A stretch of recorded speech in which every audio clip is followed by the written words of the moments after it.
আসলে মেহেদী মোস্তাক আমেরিকার শিকাগো শহরে 8 ঘন্টা শ্রমের দাবিতে যারা শ্রমিক তারা কিন্তু আন্দোলন করেছিলেন। তো তাদের আমি মনে করি শ্রমিকের যে আন্দোলন, শ্রমিকের যে সংগ্রাম, সেটা কিছুটা সার্থক হয়েছে, পুরোপুরি হয়নি এখনো। তাই আমি বলতে চাই, শ্রমিক এবং মালিক আমার আশুলিয়া এবং সাভার, আপনারা জানেন শিল্প অধ্যুষিত একটা এলাকা। এছাড়া বাংলাদেশকে যদি আপনারা 2-3টে জোনে ভাগ করা হয়, আমাদের আশুলিয়া, সাভার, গাজীপুর, নারায়ণগঞ্জ, নরসিংদীর অংশ বিশেষ, এগুলো আমাদের শিল্প কারখানা অনেক রয়েছে। তো আমি বলতে চাই, আপনারা যেসব কারখানাতে শ্রমিক এবং মালিকের মধ্যে হৃদ্যতা রয়েছে, সুসম্পর্ক রয়েছে, সেসব কারখানায় কিন্তু হলো যে আপনি দেখবেন ওখানে বৈষম্য কম, শ্রমিক অসন্তোষ কম এবং ফ্যাক্টরির প্রোডাকশনও কিন্তু বেশি। বাংলাদেশ একটি ছোট্ট একটি রাষ্ট্র। এই ছোট্ট রাষ্ট্রের মধ্যে দিয়ে প্রায় 18 কোটি মানুষের বসবাস।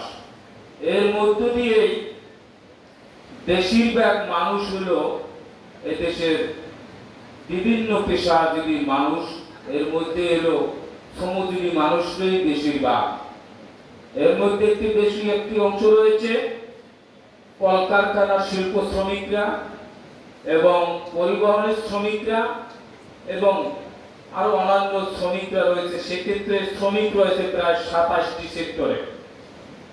সকল শ্রমিকদের দাবি নামা একই, যেহেতু বাংলাদেশের আইন এক, শ্রম আইনও এক। হয়তোবা বিভিন্ন অধ্যাদেশে একটা ক্যাটাগরিতে আইনে বিভক্ত করা হয়েছে, অধিকার কিন্তু শ্রমিকদের কিন্তু একই।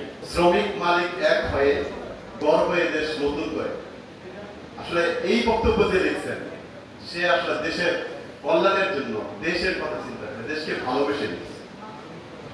আসলে তার এই চিন্তাটা খুব ব্যাপক।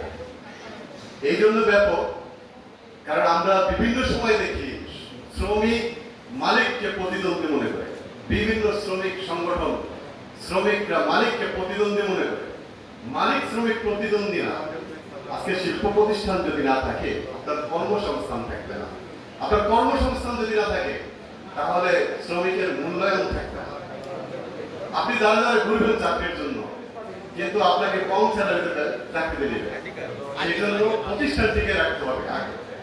প্রতিষ্ঠান টিকে থাকলে আপনার মূল্যায়ন থাকবে। আমরা ন্যূনতম গেজেটে 13,500 টাকা স্যালারি, যখন শ্রমিক সংকট থাকবে মালিক কর্তৃপক্ষ আপনাকে 15,000, 16,000, 20,000 টাকা বেতন দিয়ে নিতে পারে, কারণ তার কাজ করতে হবে, শিপমেন্ট করতে হবে। তো আপনাদের আমার অনুরোধ হচ্ছে আপনাদের শিল্প প্রতিষ্ঠান থেকে